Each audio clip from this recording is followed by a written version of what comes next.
Hi everybody. We often talk about buying whole chickens as the best value that you can get there, but a lot of folks push back and say, look, I don't know what to do with a whole chicken, or it's just too much meat for me at one time.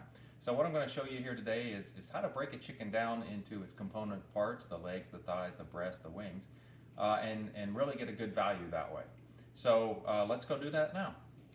So the chicken that I like to work with when I'm breaking it down is still a little bit frozen. And what that allows me to do is it's easier to separate the parts that way. The joints come apart very easy that way. But you could certainly do this with a completely frozen, completely thawed chicken. This one here has been in the refrigerator for about 48 hours. So the outside is kind of tender, but down inside it's still a little bit frozen, some ice crystals. So what we're going to do is we're going to start with the legs and thighs, separating those. Right now I have the back down, the breast up. And so the first thing to do is to cut the skin between the leg and the breast and pull that open. As you can see, the thigh bone popped away from the hip socket real easy. So you're just going to take your knife and you're going to stick it in that section and you're going to cut that off. So here we have a leg quarter, thigh and leg. We'll do the other side same way. Pull that open, cut the skin, and just twist the parts in different directions. Take your knife and cut the skin on the back side. So here we have another leg quarter. So to separate the leg quarter from the leg itself, the thigh from the leg itself, you can see this section of ring of fat right there and the different muscle groups. So here it is on this one. That's exactly where you want to run your knife to take the leg and separate it from the thigh. So again, we're just going to flex that joint, take the knife, and push it right down there. And here you have it. Nice clean cuts, leg and thigh.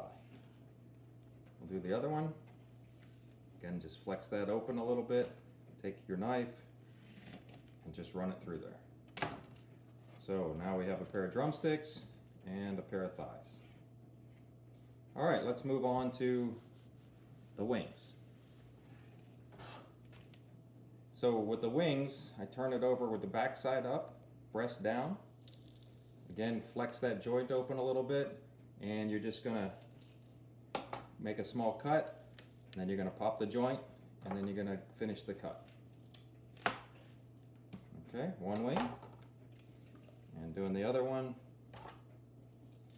Again, just remove some of that skin, pop the joint, and remove the other wing. Now we have a nice pair of wings. Now the breast, to work the breast, it's easiest to remove the skin. You could leave the skin on, but it's kind of difficult to see where the seams are at. So I'm going to take this skin off.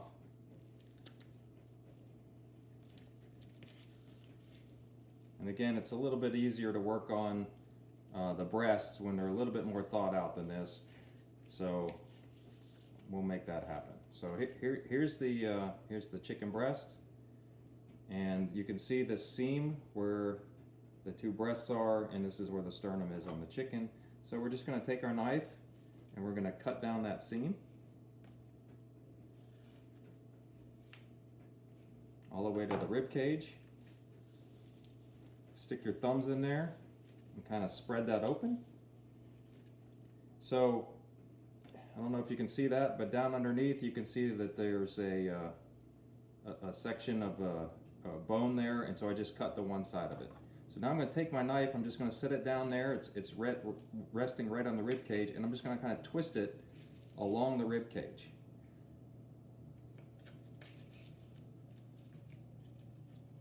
And up towards the top is the wishbone. We're going to cut along that wishbone and then separate that meat out and finish it off.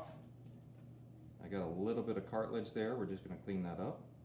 And again, it's real easy when the meat is still has ice crystals in it.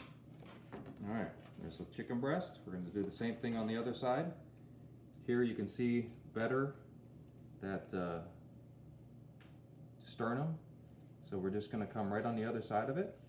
We're going to cut down till we reach the rib cage. We're going to twist our knife and we're going to follow that rib cage down right along the wishbone. Again, spread it open and make your finishing cut. And another breast. So here we have 2 chicken breasts. And what remains is what we call the chicken frame. Lots of good meat on here, particularly the back, the skin, lots and lots of meat still. So what we like to do with this is put this in a pressure cooker or crock pot and make soup out of it. So we'll show you that next.